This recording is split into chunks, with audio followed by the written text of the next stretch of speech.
leadership in the city.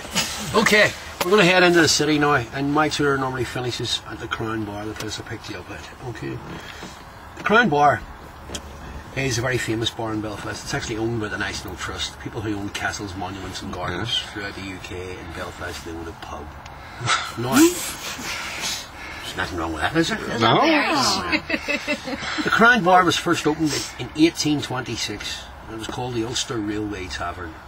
In 1849 it was taken over by a mixed marriage family called the Flanagans. He was an Irish nationalist, a Catholic. She was an Ulster Unionist, a Protestant. At the time there was a revival going on in the Catholic Church. There had been a repeal of Mr Cromwell's penal laws. So churches were able to be built. To do the work in the churches we had a lot of Italian marble masons here in the city. And those marble masons got very friendly with Lord Flanagan, the man who owned the bar. Flanagan said no better men to do the work in my bar, so he employed them. This is why the Crown Bar is still in its original condition since it was opened in 1849. It's still lit by gaslight. You go inside, you'll see there are 10 little snugs. Yeah. Snugs are all adorned by lions and gyphons, things that you would associate with churches. If you manage to get a snug and you look around you, you would nearly think you're in a confession box in a church, because the guy's tools were all set up for working on churches. Okay. You look around you, you'll see the walls are covered in mosaics. Well, that's what Italian marble masons do best, mosaics. Okay. The floor is terrazzo and the ceiling is stucco. The windows are even stained glass. All things that you would associate with churches. Now, when it was ready to be opened, Flanagan, being the Irish nationalist, wanted to call it the Shamrock. And the wife, being the Ulster Unionist, wanted to call it the Crown. Well, you know who got her way. But then Flanagan wasn't so stupid. He got his own back. He got his friends, the Italian marble masons, to put a mosaic of the crown on the ground as you walk in the door. So you must walk all over the crown. Give your feet a good wipe away in. Okay?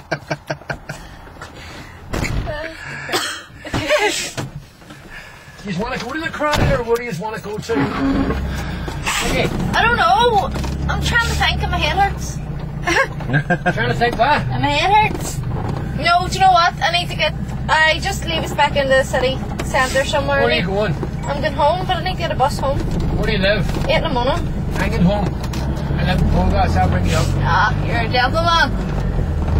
Where are you going to? They're coming with me. They're going home too. God love them, they're going to 8 in the morning. Have you got kidnapping shares? Yeah. You made it, mate. You made it there. I feel safer in the Shangle State than do up there. Oh, you give over, you frightening these poor people. It's true. Ah. I have them well warned.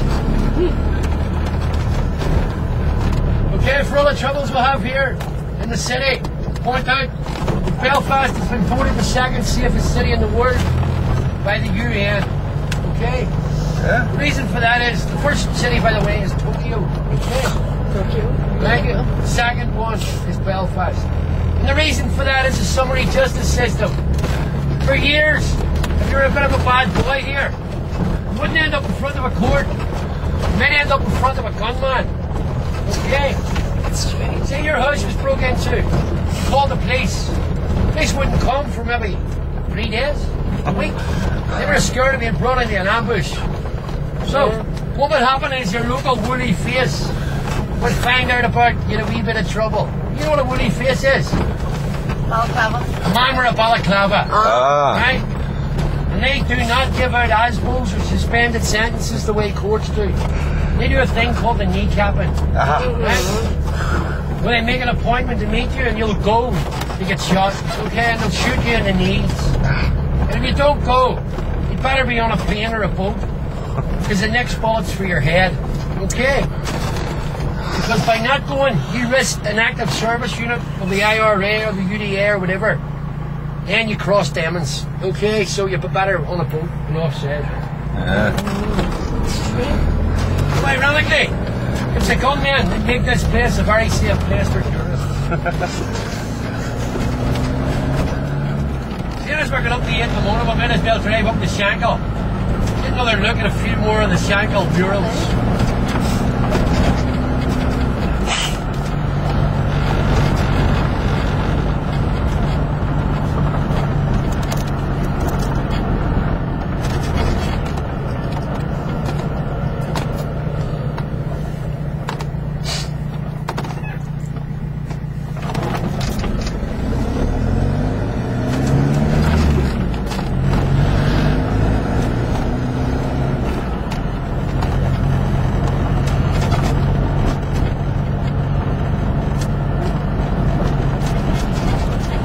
hand side here in a wee minute, you'll see the Rex bar.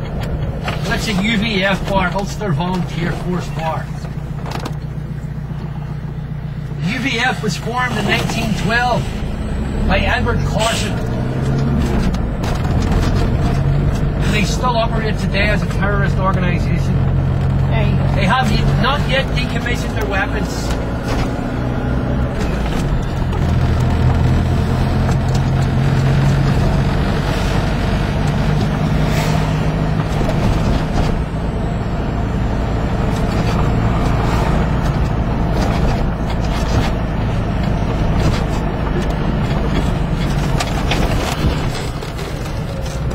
See a mural?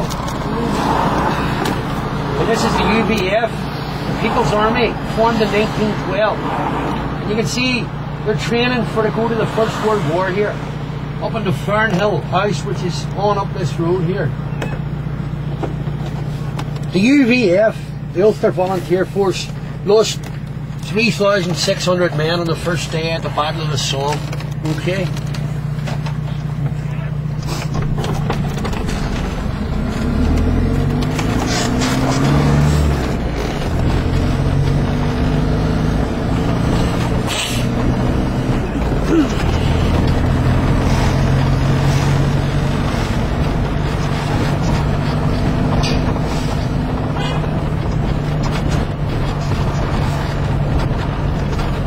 We have the Red Hand Commandos mural over here. The Red Hand Commando is more or less a flag of convenience for the UDA, the Ulster Defence Association, and the UVF. If an atrocity happens when they kill some Protestants inadvertently, the Red Hand Commando would be the one who would claim responsibility. So the blame wasn't on the two main paramilitary organisations.